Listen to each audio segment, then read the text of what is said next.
हर व्यक्ति सफल होने के लिए मैदान में उतरता है, लेकिन सफलता सबके हाथ नहीं लगती। सफलता सिर्फ चंद लोगों के कदमों को ही चूमती है और उन्हें अपने क्षेत्र में शिखर पर पहुंचा देती है, और कुछ असफल भी हो जाते हैं, बाकी संघर्ष करते हुए अपना जीवन गुजार देते हैं। नमस्कार, मैं हूं रविंद्र गौतम और आप देख रहे हैं winners with Ravindra Gautam season 3। आखिर कुछ लोग ही सफल होते हैं, ऐसा क्यों? सफलता क्या सिर्फ भाग्य की देन है या सिर्फ कर्म की? क्या फॉर्मूला या स्ट्रेटजी अपनाते हैं जीरो से हीरो में परिवर्तित हुई पर्सनालिटीज? और ऐसी ही पर्सनालिटीज में से एक एसएमसी कैपिटल्स लिमिटेड के सीएमडी डॉक्टर डीके अग्रवाल, जो एसएमसी ग्रुप के प्रमोटर्स में से एक हैं, आज हमारे साथ इस शो पर होंगे और उनसे जानेंगे उनकी इस अपार सफलता के पीछे के कारण क्या है। डॉक्टर डीके अग्रवाल जो आज सफलता के शिखर पर बैठे हैं, कभी वो हरियाणा के एक छोटे से गांव में सिर्फ दामोदर के नाम से जाने जाते थे। चिराग की मध्यम रोशनी, घर से कई कई किलोमीटर दूर साइकिल और रेलगाड़ी से सफर करके शिक्षा के लिए शिक्षण संस्थान पहुंचते थे। कहा जाता है कि किसी भी इमारत की बुनियाद बता देती है कि इस पर बनने वाली इमारत कितनी ऊंची और मजबूत बनेगी। एक साधारण से परिवार से आने वाले डॉक्टर डीके अग्रवाल ने बचपन में ही तय कर लिया था कि मुझे एक अमीर व्यक्ति बनना है। बचपन में ही ठान लिया था कि वो नौकरी नहीं करेंगे बल्कि लोगों को नौकरी देंगे, और यह उनके संकल्प और इच्छा शक्ति का ही परिणाम है कि आज एसएमसी ग्रुप 4000 से ज्यादा लोगों को वेतन दे रहा है। 10,000 से ज्यादा एसोसिएट्स हैं। 600 से ज्यादा शहरों में एसएमसी ग्रुप के ऑफिसेस हैं।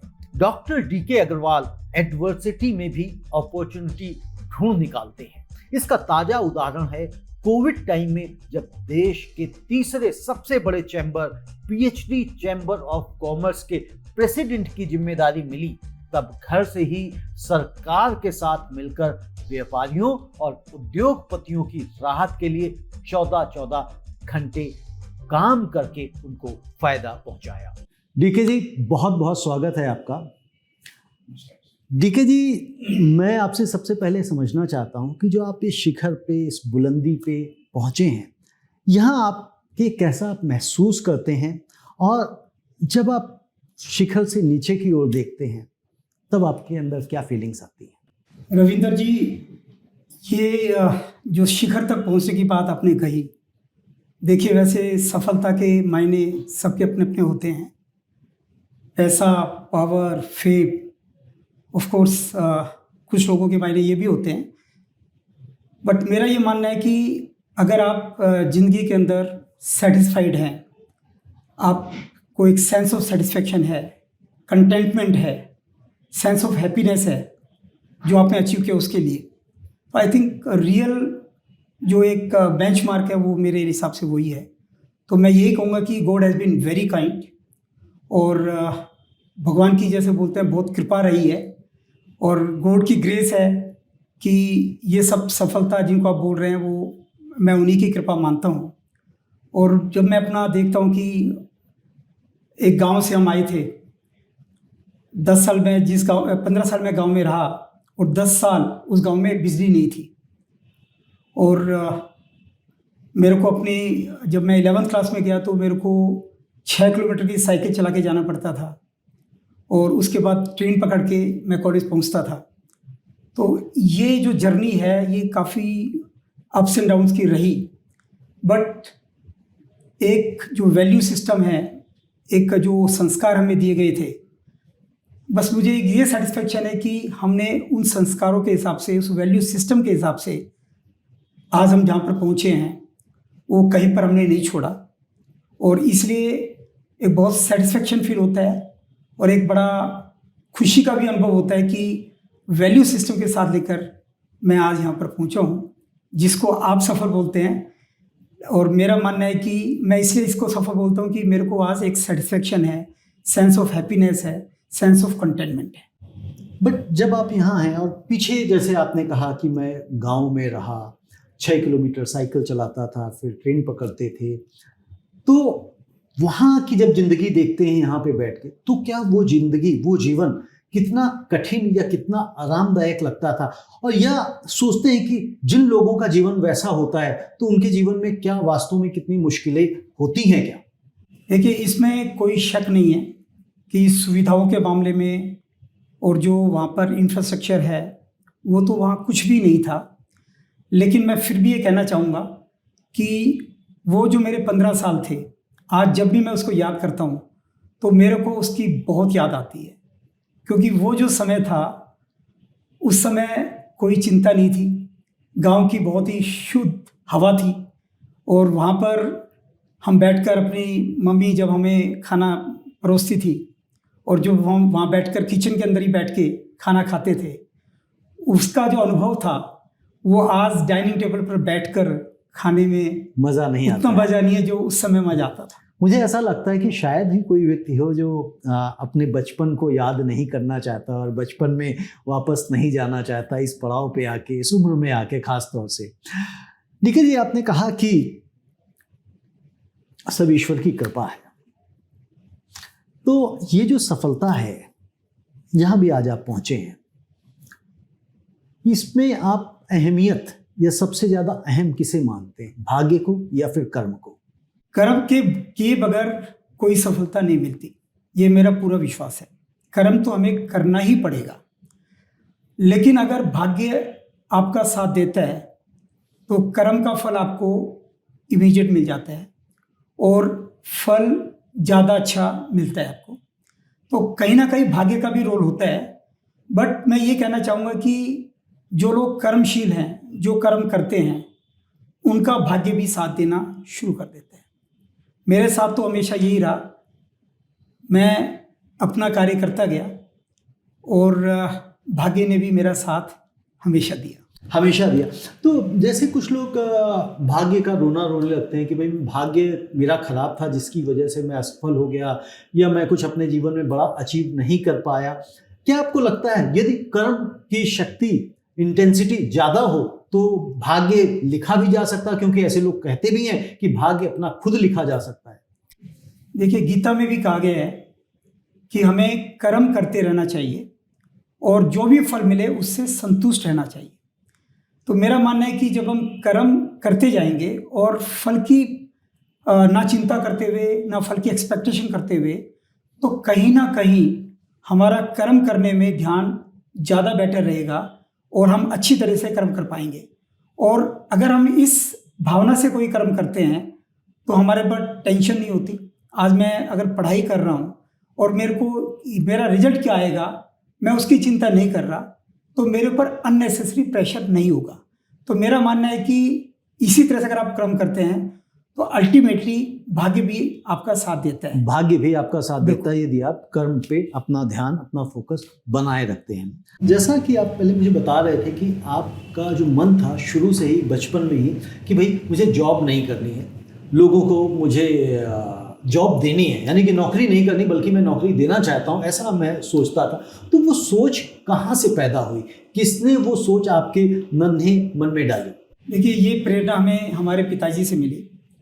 उनका हमेशा हमें यही बोलना होता था कि बेटा, सोच बहुत बड़ी होनी चाहिए, तुम ऐसे बनो कि तुम गांव वालों को भी मदद कर सको, लोगों को मदद दे सको, और इस तरह का काम करना जिससे कि तुम लोगों को बहुत सारी नौकरियां दे सको। और ये विचार आप समझिएगा हमें बहुत ही शुरू से ही भरा हुआ था। तो कहीं ना कहीं प्रेरणा हमें अपने पिताजी से इसके लिए मिली। निखिल जी, आप एक फर्स्ट जनरेशन एंटरप्रेन्योर हैं, तो फर्स्ट जनरेशन एंटरप्रेन्योर होना कितना कठिन है या कितना आसान है? देखिए, आसान तो नहीं है। फर्स्ट जनरेशन एंटरप्रेन्योर के लिए मेहनत तो बहुत करनी पड़ती है, क्योंकि आज जिस हिसाब से बिजनेस एनवायरनमेंट है, वर्ल्ड इतना डायनामिक हो चुका है, और अगर मैं आज की बात करूं तो और भी ज़्यादा कंपटीशन बढ़ गया है, डिसरप्शन हो रहा है, टेक्नोलॉजी बहुत आगे पहुंच गई है। फर्स्ट जनरेशन एंटरप्रेन्योर के लिए पैसे की अरेंज करना, अच्छे आइडियाज़ को लेके आना, इस तरह के एनवायरनमेंट के अंदर बहुत आसान काम नहीं है। बट अगेन अगर आपका सोच बड़ा है, अगर आप फोकस्ड है, तो डेफिनेटली आप इसके अंदर अगर वेंचर करते हैं तो सक्सेसफुल भी होते हैं। अभी हमने देखा है कि बहुत सारी स्टार्टअप्स आए हैं और बड़े 20 साल 22 साल के नौजवान हैं और बहुत सारे लोगों की कोई बैकग्राउंड भी नहीं है, बट उन्होंने बहुत सक्सेसफुल बिजनेसेस सेटअप किए हैं। बिल्कुल। बट जैसे कह रहे हैं आजकल के समय में, जो आजकल के समय में और जब आपने शुरू किया तो उसमें कितना फर्क आ गया? क्या उस समय आसान था या आज आसान है? देखिए, उस समय अगर मैं इकोनॉमी की साइज़ की बात करूं, जब हमने शुरू किया उस समय लगभग $250 बिलियन की हमारी इंडिया की इकोनॉमी थी, जो कि आज के इकोनॉमी से 1/10 या 1/12 का साइज़ था जी। तो उस समय अपॉर्चुनिटी भी बहुत कम थी। उस समय जैसे हम लोगों के लिए जो कि बाहर से आए थे दिल्ली के अंदर, और एक इस तरह के नए वेंचर में जाना, एक इस तरह का बिजनेस को क्रिएट करना, जैसे कि हमने जब बिज़नेस शुरू किया, जब हम 1990 के अंदर हमने दिल्ली स्टॉक एक्सचेंज की मेंबरशिप ली, तो शुरू में जो पुराने ब्रोकर्स थे उन्होंने हमसे ट्रेड ही करते थे, उन्होंने हमसे ट्रेड करना मना कर दिया। तो इस तरह की डिफ़िकल्टीज एक नए एंटरप्रेन्योर के लिए आती है। बट अगर आपका इरादा दृढ़ है और आप को बिल्कुल क्लैरिटी है, आपके विजन आपका बड़ा क्लियर है, तो मुझे लगता है फिर आपको कोई नहीं रोक सकता। कोई नहीं रोक सकता यदि आपका संकल्प, आपकी इच्छा शक्ति मजबूत है। मैं आपसे आगे जाऊं कि आपसे पूछूं कि आपने कहां से शुरू किया था, आरंभ किया था सफलता का सफर। उससे पहले आपने 2 बार कहा कि यदि आपकी सोच बड़ी हो तो आप जरूर कुछ बड़ा कर सकते हैं। तो क्या सिर्फ सोच बड़ी होना ही पर्याप्त है? मैं सिर्फ सोच लूं कि मुझे 10,000 करोड़ का आदमी बनना है या 50,000 करोड़ का आदमी बनना है, तो क्या उससे ही सब कुछ हो जाएगा?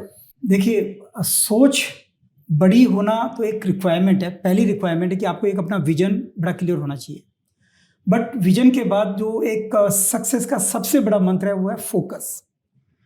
अगर आपको अपने विजन अपना सेट कर दिया, फिर आप में वो जुनून होना चाहिए, वो जुनून की जो आपको रात को सोने ना दे और आपका पूरा ध्यान, आपका सबकॉन्शियस माइंड भी सिर्फ वही बात करे जब इस तरह का जुनून होता है।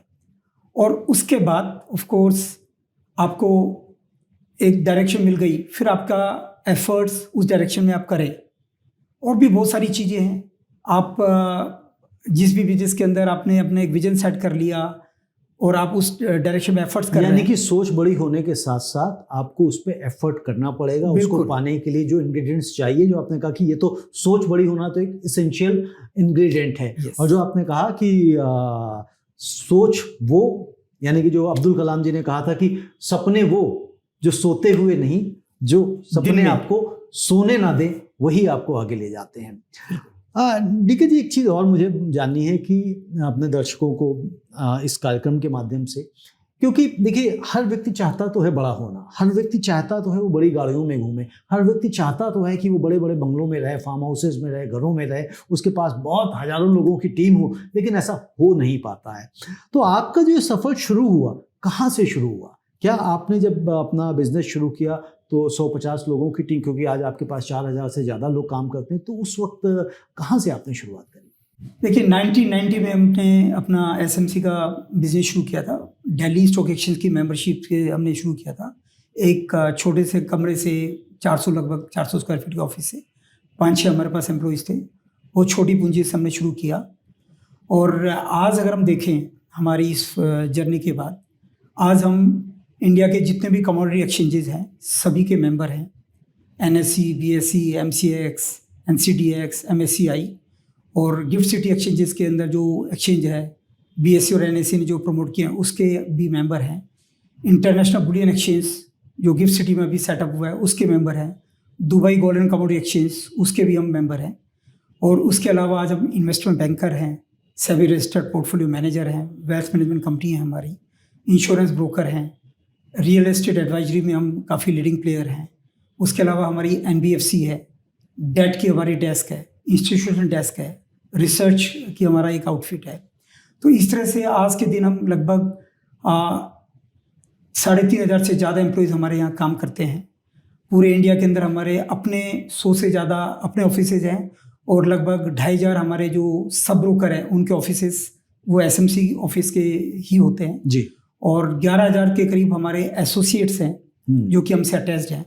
लगभग 22 लाख इन्वेस्टर हमारे थ्रू डील करते हैं और कंपनी की टर्नओवर आज 1000 करोड़ से ज़्यादा साल की टर्नओवर है और प्रॉफिट आफ्टर टैक्स लगभग 225 करोड़ का हमारा है पिछले साल का जी। तो और हम लिस्टेड कंपनी है, एनएससी और बीएससी के अंदर हमारी लिस्टेड एंटिटी है।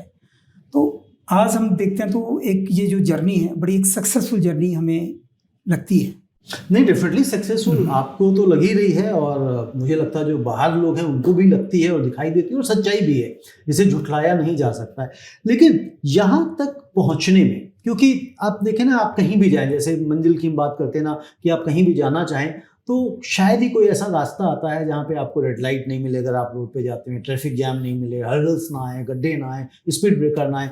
तो क्या जो ये सफलता की जो आपकी जर्नी रही है, यात्रा रही है, इसमें आप कोई अपवाद रहे हैं, आपको कोई एक्सेप्शन रहे कि आपको रेड लाइट नहीं मिली, अड़चने नहीं आई, हर्डल्स नहीं आए, स्पीड ब्रेकर नहीं आए? रविंद्र जी, हमें कई ऐसे मुकाम आए। मैं एक मुकाम बताना चाहूँगा जहाँ पर जो आप बात कर रहे हैं बिल्कुल बहुत ज़्यादा डिफ़िकल्ट पीरियड था। 2001 के अंदर जब केतन पारेख का डिफ़ॉल्ट हुआ जी, हम कलकत्ता स्टॉक एक्सचेंज के भी मेंबर थे और केतन पारेख के जो ब्रोकर थे उन्होंने पेमेंट का डिफ़ॉल्ट कर दिया था। हमें उनसे बहुत सारा पैसा आना था, कई करोड़ के अंदर, और वो पैसा हमें आगे हमारे कलकत्ता स्टॉक एक्सचेंज के जो दूसरे ब्रोकर थे उनको ही जाना था। कुछ हमारे क्लाइंट्स जो कि दिल्ली स्टॉक एक्सचेंज के हमारे मेंबर्स हैं वो हमारे क्लाइंट्स थे, उनको जाना था, और हमारे क्लाइंट्स थे उनको पैसा जाना था। और जब उनका डिफ़ॉल्ट हो गया, उनसे हमें पैसे नहीं आए और काफ़ी बड़ी अमाउंट हमें नहीं आई, तो ऐसे समय के अंदर हम ये सोच रहे थे कि ये पेमेंट करना बड़ा मुश्किल है। और उस समय बड़ा आसान था कि आप चूँकि आपको आगे से पैसा नहीं आया, आप भी आगे उनको पेमेंट नहीं दो। जो हमारे क्लाइंट्स थे और जो कलकत्ता स्टॉक एक्सचेंज के जो दूसरे ब्रोकर थे, आप उनको पैसा नहीं दीजिए। उस समय कोई आपको क्वेश्चन भी नहीं करेगा। बट चूँकि उस समय हमारे पास लिक्विडिटी भी नहीं थी और ये सबसे आसान चीज़ थी, हम लोगों ने, हमारे जितने भी डायरेक्टर्स प्रोमोटर्स थे, हमने आपस में मीटिंग की कि हमें ऐसा इस समय क्या डिसीजन लेना चाहिए। तो सभी की हमारी एक बात से ये ओपिनियन बनी कि हमारी जितनी भी होल्डिंग्स हैं सारी हम अपनी होल्डिंग्स बेच दें, और ज़रूरत पड़े तो उन्हीं दिनों में एक बहुत बड़ा ऑफिस लिया था, तो अगर ज़रूरत पड़े तो उस ऑफिस का कुछ पार्ट या ज़रूरत पड़े तो पूरा ऑफिस प्रॉपर्टी अपनी वो हम बेच दें, लेकिन हम सबका एक एक पैसा चुकाएं। और हमने वही किया। हमने सारी होल्डिंग बेच दी, कुछ ऑफिस का एक पार्ट हमने बेचा और सबका एक एक पैसा हमने चुकाया। इसका बोलते हैं ना कि अगर आप सही काम करते हो तो उसका भगवान भी आपको अच्छा फल देता है।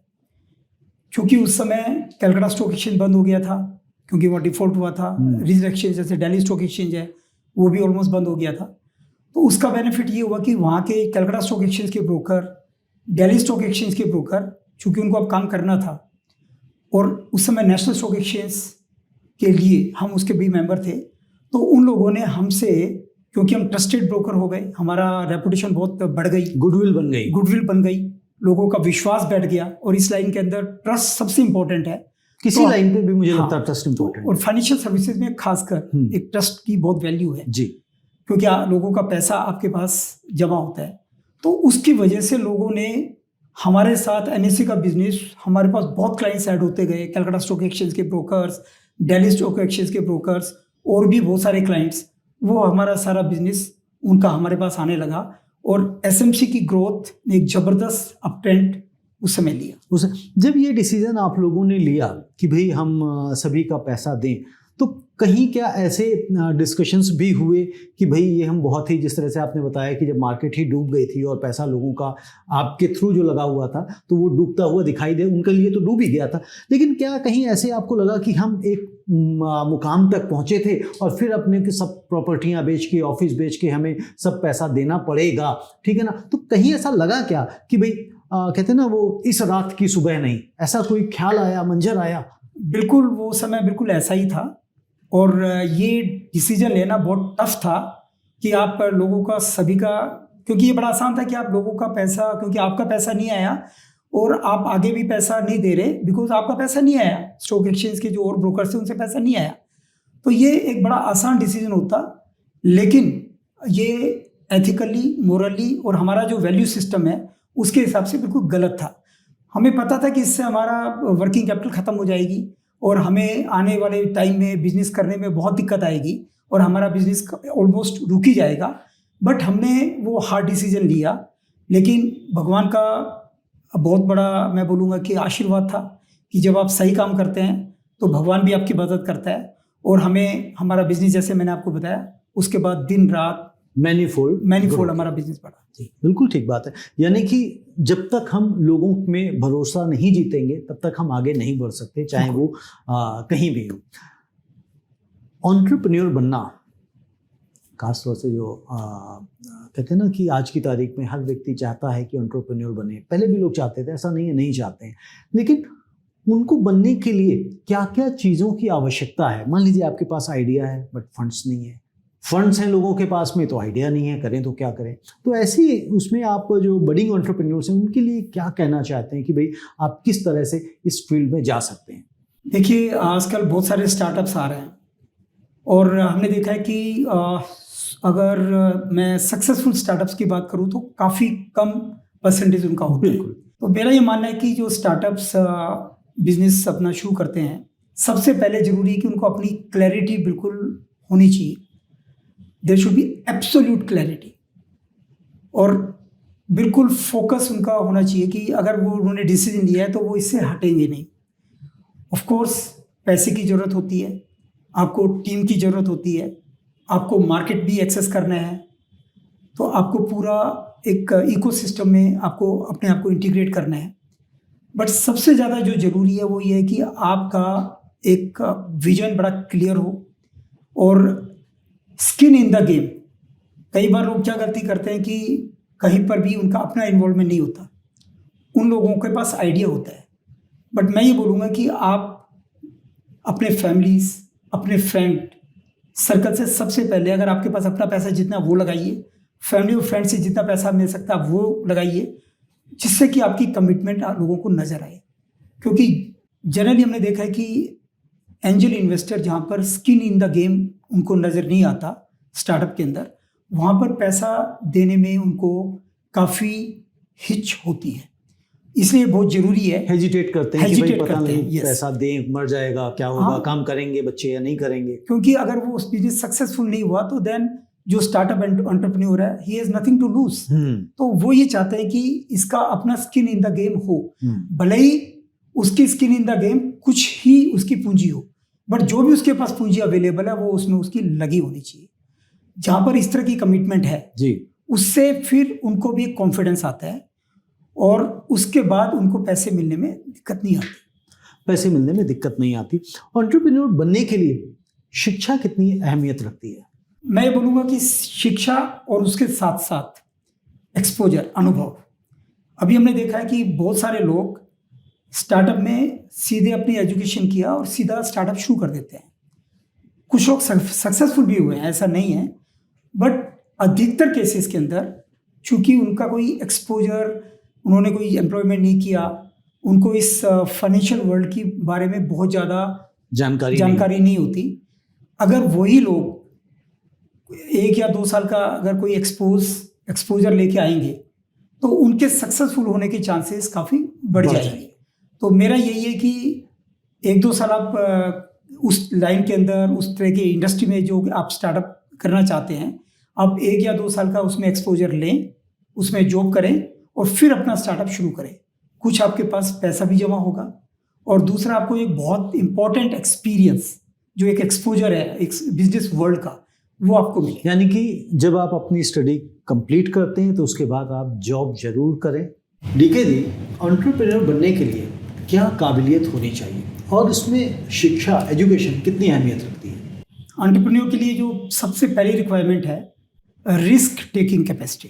Risk taking capacity? हमने देखा है कि बहुत सारे लोग, उनका माइंडसेट एंटरप्रेन्योरशिप का होता ही नहीं है।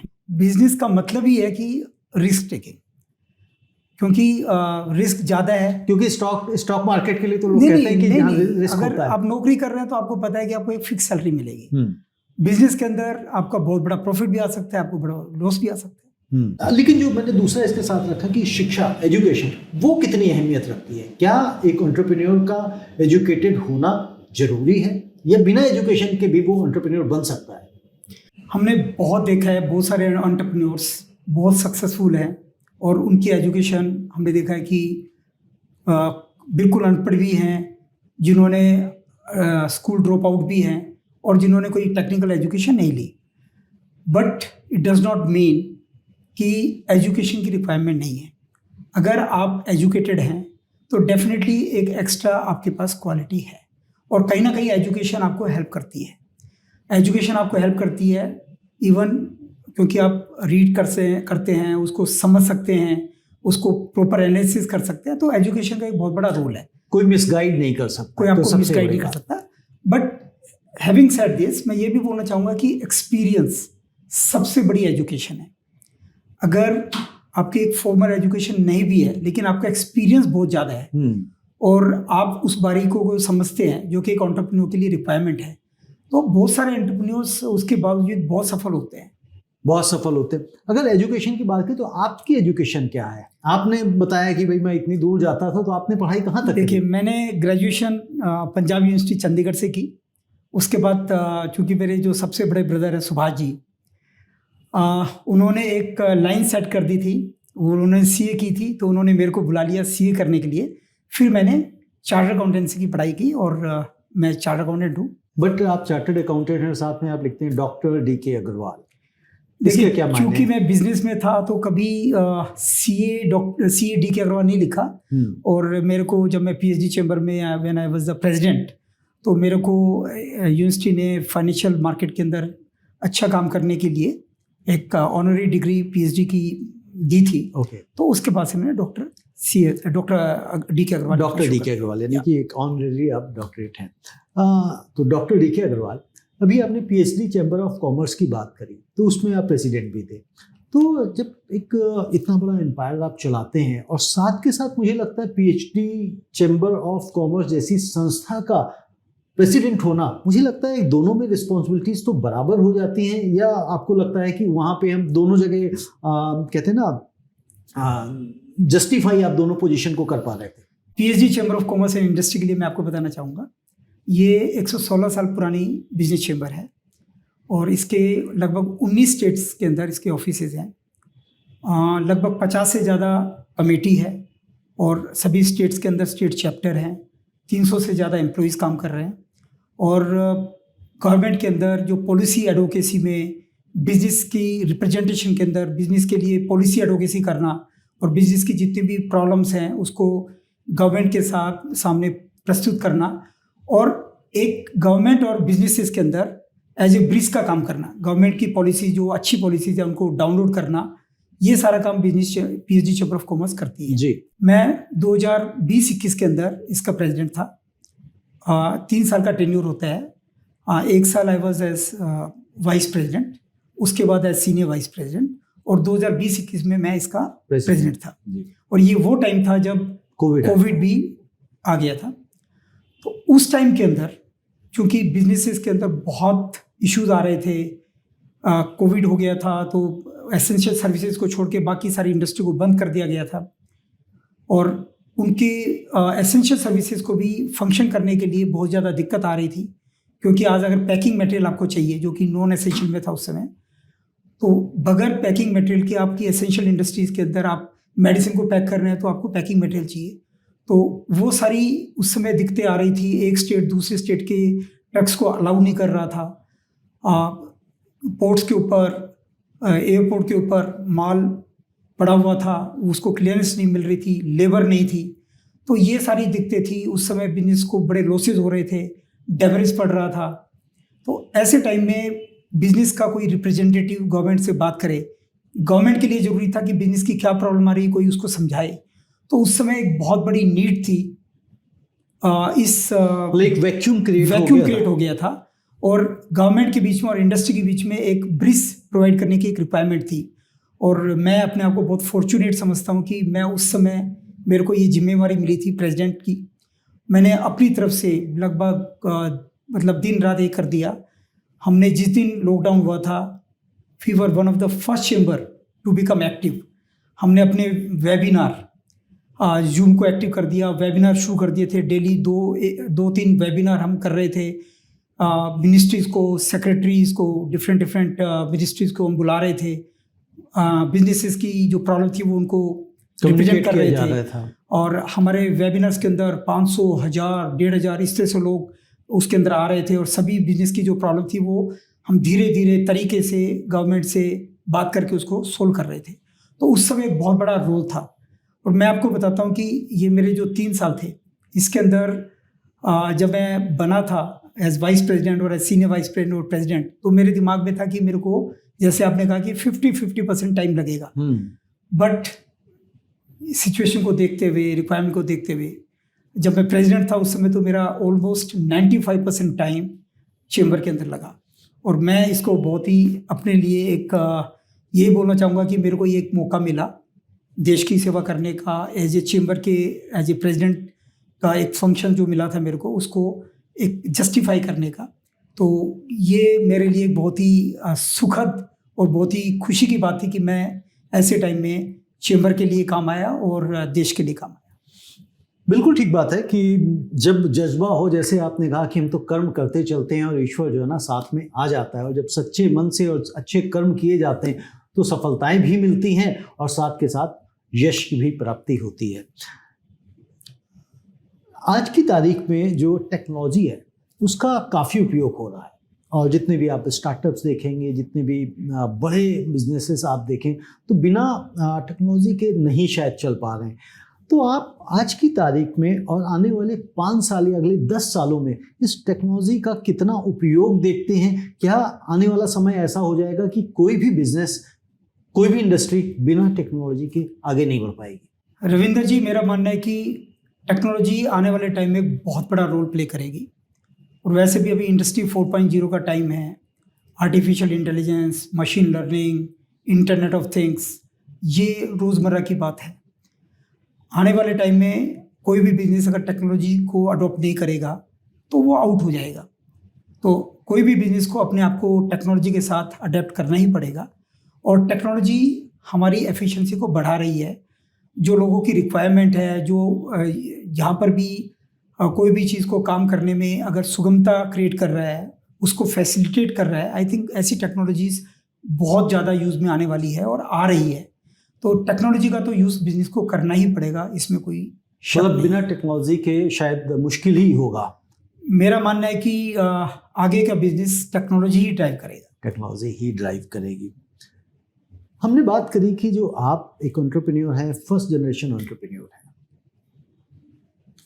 अब सेकंड जनरेशन आपकी आगे आने वाली होगी, तो क्या वो भी रिवॉल्यूशनरी है कि नहीं मुझे कुछ अलग करना है, या आपके साथ आपके इस एम्पायर को संभालने के लिए वो तैयार है? इस हिसाब से हम बहुत लकी हैं। मेरे एक बेटा और एक बेटी है। बेटा मेरा MBA है, बेटी मेरी चार्टर्ड अकाउंटेंट है। और जो मेरा बेटा है, जैसे कि मैंने आयुष अग्रवाल, वो जब मैं प्रेसिडेंट बना था PhD चैम्बर ऑफ कॉमर्स में, तो मेरे पास समय नहीं था। बट मैं बड़ा फॉर्चुनेट हूँ कि उसने मेरा वेल्थ मैनेजमेंट का जो बिज़नेस है और जिसमें हम फंड मैनेजमेंट करते हैं, हम सेबी रजिस्टर्ड पोर्टफोलियो मैनेजर हैं, तो उसने उस बिज़नेस को बहुत ही बेखूबी संभाल लिया और आज वो एक लीडिंग पोर्टफोलियो मैनेजर है और इस पूरे वेल्थ मैनेजमेंट बिजनेस को संभालता है। और मैं ये भी बताना चाहूँगा कि इंडिया के टॉप 10 जो PMS हैं, जिनको 2 साल पूरे हो गए हैं और जिनके 3 साल पूरे नहीं हुए हैं, उस कैटेगरी में उसकी इंडिया के अंदर टॉप 10 के अंदर रैंकिंग लगातार पिछले 3 महीने से टॉप 10 के अंदर उसकी रैंकिंग आ रही है। और बहुत ही अच्छी रिटर्न। क्या एज क्या है आयुष की? आयुष की एज 30 ईयर्स है। और जो मेरी बेटी है, वो भी जैसे मैंने बताया कि पीएचडी चैम्बर के टाइम में मेरे पास टाइम नहीं था। जो हमारा रियल एस्टेट एडवाइजरी का बिजनेस था उसके अंदर बल्कि वो इतनी तरीके से मैं चला भी नहीं पा रहा था, और उसने उस बिजनेस को संभाल लिया। मतलब आप ये कह रहे हैं कि जो आपका रियल एस्टेट वाला बिजनेस है वो आप ठीक से चला नहीं पा रहे थे? ठीक से चला नहीं पा रहे थे, और उसने उस बिजनेस को संभाला, और मैं बड़ा मुझे प्राउड फील करता हूँ कि उसने इस बिजनेस को बहुत तरीके से टर्न अराउंड कर दिया, और एक आज बहुत सक्सेसफुली वो इस बिजनेस को रन कर रही है। SMC real estate and advisers के नाम से ये बट बिजनेस है। डीके जी, मुझे इतना थोड़ा सा ये डाइजेस्ट नहीं हो रहा। आप जब कह रहे हैं कि मैं उस बिजनेस को चला नहीं पा रहा था रियल एस्टेट वाले को, तो वो क्यों नहीं चला? उसमें क्या रीज़न क्या था? मतलब आपका पैशन नहीं था उधर, आपका मन नहीं था, या आपके वो कहते हैं ना टेस्ट से थोड़ा सा डिफरेंट था? शुरू तो कर लिया था किसी के फोर्स में आके, दबाव में आके, इन्फ्लुएंस में आके? नहीं, ऐसा नहीं है। उस बिजनेस में बहुत पोटेंशियल है और बहुत ही अच्छा बिजनेस है वो। और नहीं वो है, बट मेरा क्वेश्चन मैं बता रहा हूँ जी। चूंकि ऑर्गेनाइज्ड मार्केट के अंदर ऑर्गेनाइज्ड प्लेयर्स उसमें नहीं थे, और SMC as a organised player उसमें आया था, तो ये बिजनेस की हमारी एंट्री बिल्कुल अच्छी थी। लेकिन टाइम हर एक बिजनेस के अंदर आपको डिवोट करना पड़ता है जी। और मेरा मानना है कि मैं उतना टाइम उस समय डिवोट नहीं कर पा रहा था, जिसकी वजह से कहीं ना कहीं बिजनेस अफेक्ट हो रहा था। और जब अंशिका अग्रवाल मेरी डॉटर है जिसने इस बिजनेस को संभाला, तो उसके अंदर बहुत पैशन और उसने बहुत इसके अंदर मेहनत करी, और मतलब इतने अच्छे प्रोसेस, क्योंकि किसी भी बिजनेस को चलाने के लिए उसके अंदर प्रोसेसेस, उसके अंदर बेस्ट प्रैक्टिसेस वो सब लेके आनी होती है। तो एक नया ब्लड था, उसके अंदर पैशन भी थी, तो उसने वो सारी चीज़ें की और इस बिजनेस को टर्न अराउंड कर दिया। और मुझे बड़ी खुशी होती है कि आज वो बिजनेस बहुत सक्सेसफुली उसको तो मुझे लगता है कि आपको कहीं ना कहीं ये सेटिस्फेक्शन है कि मेरा बिजनेस जो है ना गलत हाथों में नहीं जाने वाला है, बल्कि और इसको मल्टीफोल्ड एक्सपोनेंशियल ग्रोथ मिलेगी दोनों बच्चों के तहत। और ऐड करना चाहूँगा, अभी फरवरी 2022 के अंदर मेरे बेटे की मैरिज हुई, तो मेरी जो डॉटर इन लॉ है नेहा अग्रवाल, वो भी MBA है, उसने भी बिजनेस को ज्वाइन कर लिया। और जो मेरा आर्बिट्राज का बिजनेस, हम एक प्रोप्राइटरी आर्बिट्राज बिजनेस करते हैं, जो कि हमारा काफ़ी प्रोप्राइटरी फंड को हम उसमें डिप्लॉय करते हैं, तो उस बिजनेस के अंदर भी वो मेरा साथ दे रही है, और वो भी काफ़ी सक्सेसफुली, काफ़ी अच्छे तरीके से उसको अब मैनेज कर रही है। Very good. यानी कि आपके पास तो हर तरफ से कहते हैं ना सिक्योर है। आपने लेफ्ट हैंड की भी बात कर ली, राइट हैंड की भी बात कर ली, बैकबोन भी तो कोई ना कोई रहा होगा। बिल्कुल, आप बिल्कुल सही कह रहे हैं कि मेरी ये जो जर्नी है, अगर मैं इसको सोचता हूँ कि किसका मेरे इसमें कंट्रीब्यूशन इस सक्सेस के पीछे है, कहीं ना कहीं मेरे को हर समय एक ही फिगर नज़र आती है, वो है मेरी वाइफ अर्चना अग्रवाल। तो यानी कि जो कहा जाता है कि हर सफल व्यक्ति के पीछे किसी ना किसी महिला का हाथ होता है, तो वो एक्चुअली ये मेरे केस में ये बिल्कुल मैं बोलूँगा कि 100% फिट होती है, क्योंकि जब बिजनेस के अंदर आपको काफ़ी टाइम डिवोट करना होता है, और अर्चना जी ने मेरे को हर समय सपोर्ट किया, मेरी हमेशा स्ट्रेंथ बन के आई, कभी भी मेरे को महसूस नहीं हुआ। और क्योंकि एक वर्क लाइफ बैलेंस करना पड़ता है, हर समय उन्होंने मेरा साथ दिया। पीएचडी चैम्बर के अंदर जब मेरे को पूरा टाइम लगाना पड़ता था, जिस समय लॉकडाउन था, उस समय आप उम्मीद करते हो कि आप उनके साथ बैठोगे, सबके हस्बैंड्स पूरे घर पे थे, तो सब टाइम दे रहे थे। मैं उस समय 14 घंटे पीएचडी चैम्बर के वेबिनार्स अटेंड कर रहा था, वहाँ पर जो मिनिस्ट्री है उनसे इंटरेक्ट करता था, बिजनेस की प्रॉब्लम को उनके रिप्रेजेंटेशन बनाते थे हम, तो उसमें मेरा पूरा टाइम जाता था। तो उन्होंने कभी भी कोई कंप्लेंट नहीं करी, और इनफैक्ट उन्होंने हमेशा उसको एंजॉय किया, मेरी सफलता पे हमेशा उसको एंजॉय किया, और हमेशा मेरे को क्रेडिट देती रही, और हमेशा मेरा साथ दिया। तो आई थिंक कभी शिकायत नहीं करती, कभी शिकायत नहीं सकता, बहुत ही फन लविंग है। और मैं बोलूँगा कि मैं बड़ा खुश हूँ कि मेरे को एक इतनी अच्छी लाइफ पार्टनर मिली। डीके अग्रवाल जी, जब हम इस सारी चीज़ों की बात कर रहे हैं, बिजनेसेस की बात कर रहे हैं, तो एक चीज़ में ये बहुत ही कॉमन आप कहेंगे, बड़ा लेमैन क्वेश्चन आपने पूछ लिया कि एंटरप्रेन्योर और बिजनेसमैन में फ़र्क क्या होता है? देखिए, एंटरप्रेन्योरशिप की जब बात करते हैं, उसमें सबसे बड़ी क्वालिटी होती है रिस्क टेकिंग, और एक एक्यूमेंशिप होती है जो कि उसको डिफ्रेंशिएट करती है एक आम बिजनेसमैन से। बिजनेस तो सभी चलाते हैं, लेकिन कितना सक्सेसफुली लीडिंग बाय एग्जांपल, आप किस तरह से उस बिजनेस को चला रहे हैं, कैसे उस बिजनेस को आगे ले जा रहे हैं, कैसे अपने आप को डिफ्रेंशिएट कर रहे हैं, कैसे उसको एक सस्टेनेबल मॉडल बना रहे हैं, किस हिसाब से आप उसको एफिशिएंटली रन कर रहे हैं। I think that is entrepreneurship.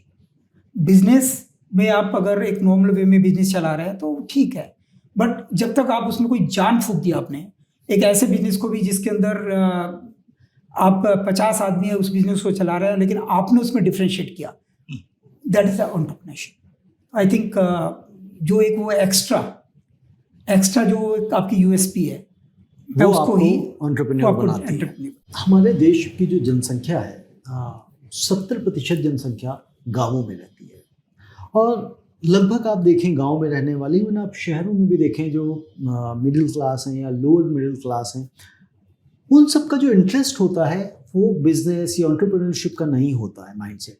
वो जॉब करना चाहते हैं, सिक्योर्ड लाइफ जीना चाहते हैं कि मेरे 1 तारीख को, 7 तारीख को, 5 तारीख को, 10 तारीख को तनख्वाह आ जाए, जो भी आनी है।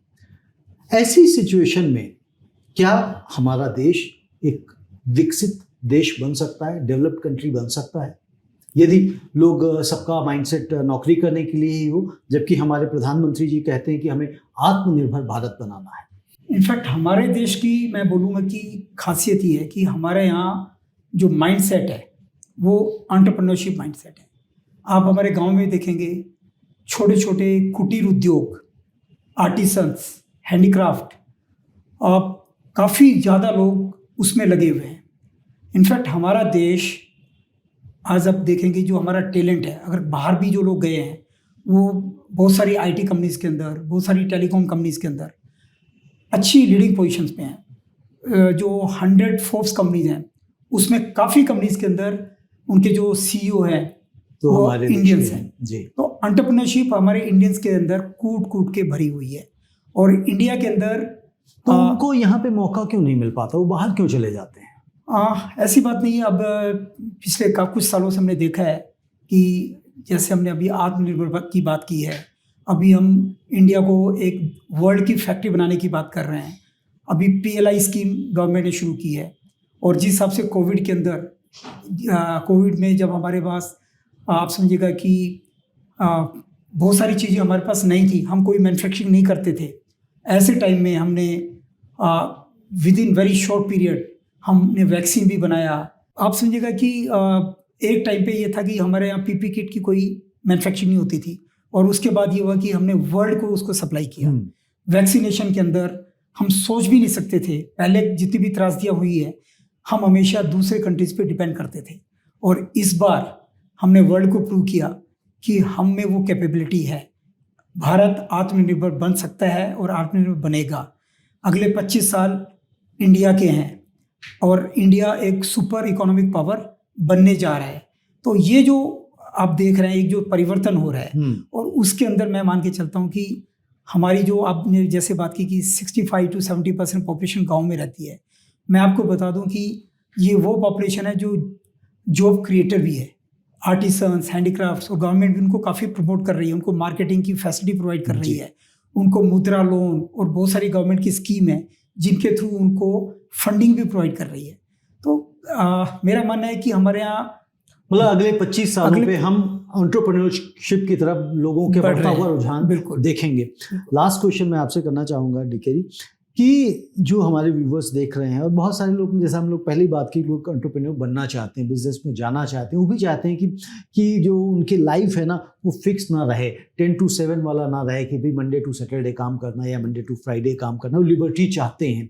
लेकिन एंटरप्रेन्योर बनने के लिए 3 बड़ी खूबियाँ, बड़ी काबिलियत आप क्या देखते हैं जिससे वो बिजनेसमैन या वो एंटरप्रेन्योर असफल नहीं होगा, सफल ही होगा? पॉजिटिव एटीट्यूड बहुत ज़रूरी है, focused approach, setting your vision, और एक मैं हमेशा बोलता हूँ कि क्योंकि अल्टीमेटली आज जो ऑर्गेनाइजेशन चलते हैं वो लोगों से चलते हैं, hiring very top performer, hiring very passionate employees, hiring very talented employees, and you have to pay them well. अगर आप ये सारी चीज़ों की इंपॉर्टेंस समझ लें तो कोई भी बिजनेस सक्सेसफुल होगा। कोई भी बिजनेस सक्सेसफुल होगा, बशर्ते कि वहाँ पे जो हम हायरिंग कर रहे हैं वहाँ पे भी हम ध्यान रखें। जाहिर सी बात है, कई बार लोग सिर्फ सैलरी के हिसाब से हायर करते हैं, अच्छा ये कम पैसे मांग रहा है तो उसको रख लेते हैं, जबकि ये नहीं देखते उसका स्किल सेट क्या है। तो स्किल सेट भी हमें देखना जरूरी है। एक क्वेश्चन में मिस कर गया था, आपने कहा था कि अगले 25 साल भारत के हैं। मैं 25 साल तो नहीं पूछूंगा, अगले 10 साल में एसएमसी ग्रुप को आप कहाँ देखते हैं, क्या विजन है?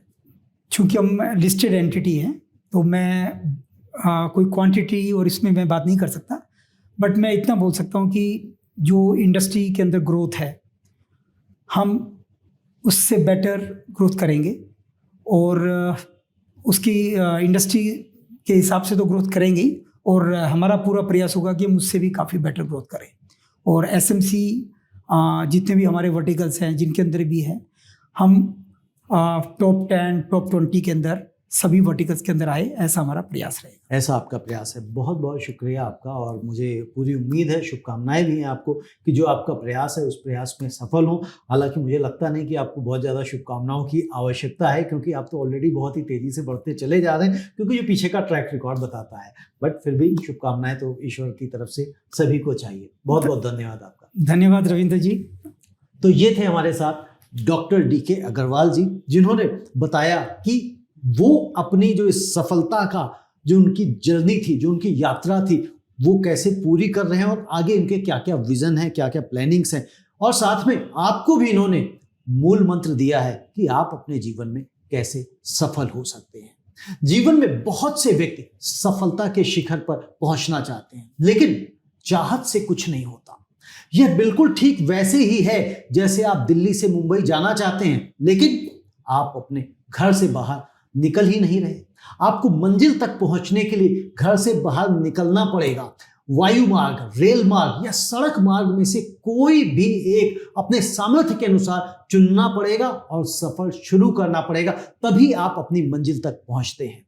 और बिल्कुल ऐसे ही आपको सफलता की मंजिल तय करनी होगी और उन रास्तों पर चलना होगा जिस पर चलकर आप सफलता की अपनी मंजिल तक पहुंचेंगे।